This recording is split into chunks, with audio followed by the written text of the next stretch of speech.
ओम नमो भगवते वासुदेवाय। ओम विष्णुवे नमः।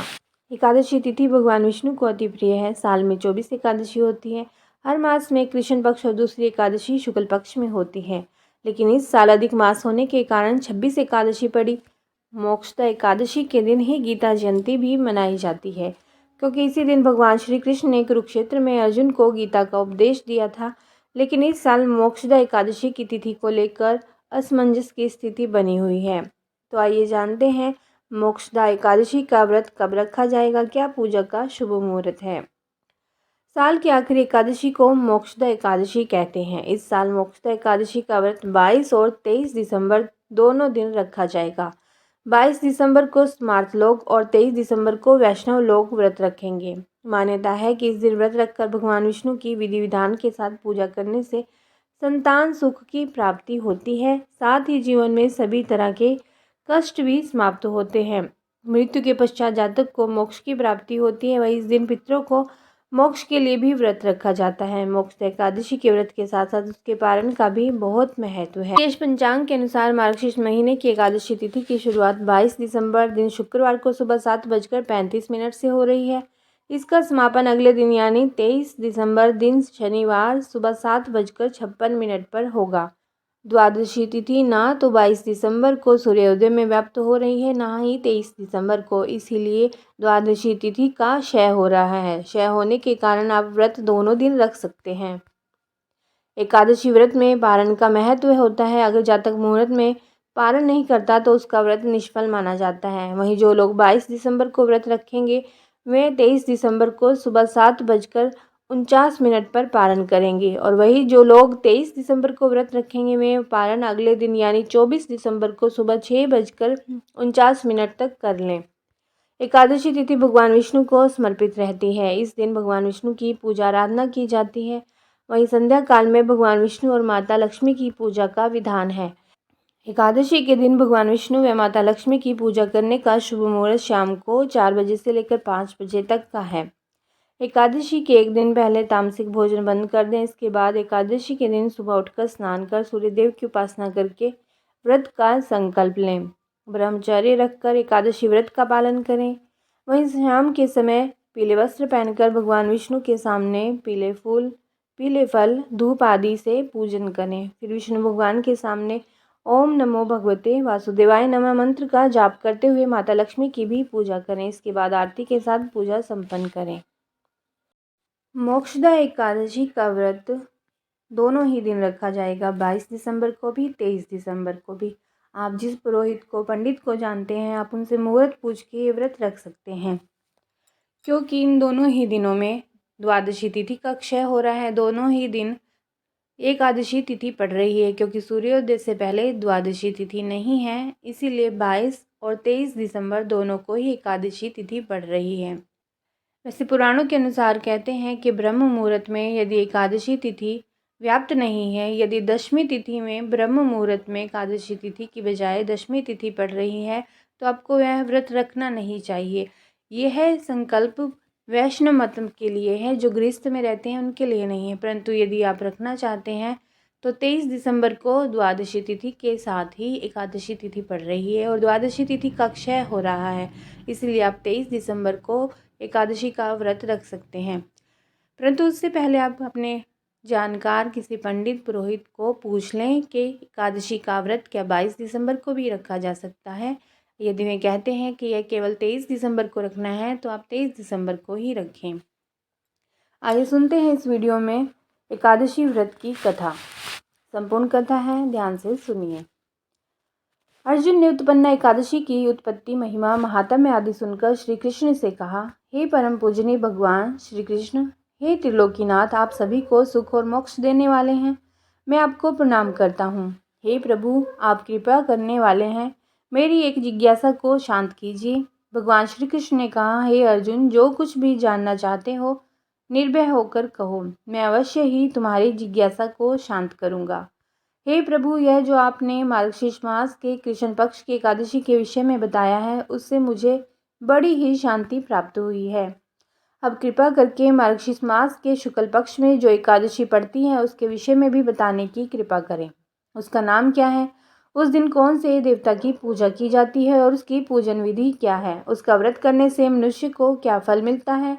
प्रभु, मेरे इन प्रश्नों का विस्तार सहित उत्तर देकर मेरी जिज्ञासा को दूर कीजिए। आपकी बड़ी कृपा होगी।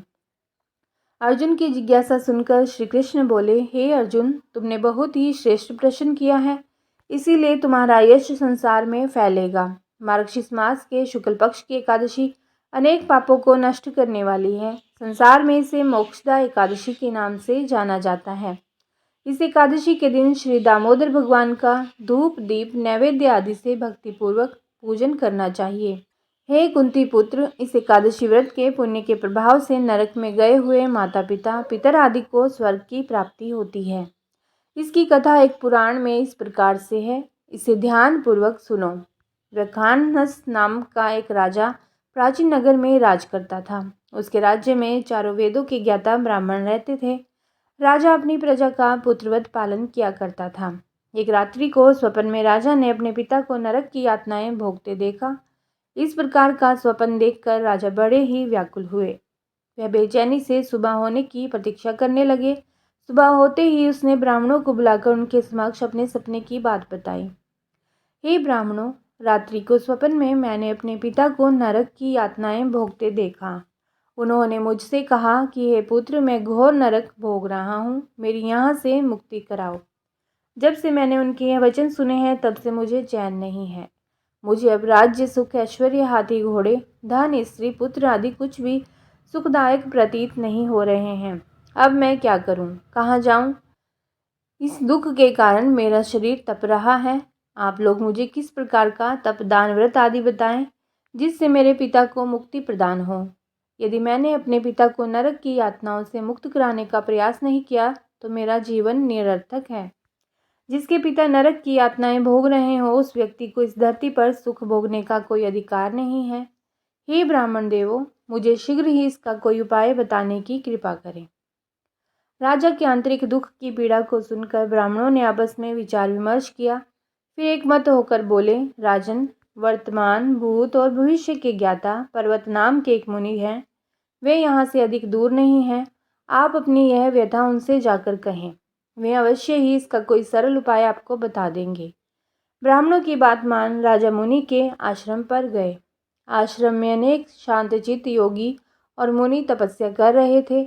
चारों वेदों के ज्ञाता पर्वत मुनि दूसरे ब्रह्मा के समान बैठे जान पड़ रहे थे। राजा ने उन्हें दंडवत प्रणाम किया तथा अपना परिचय दिया। पर्वत मुनि ने राजा से कुशल क्षेम पूछी।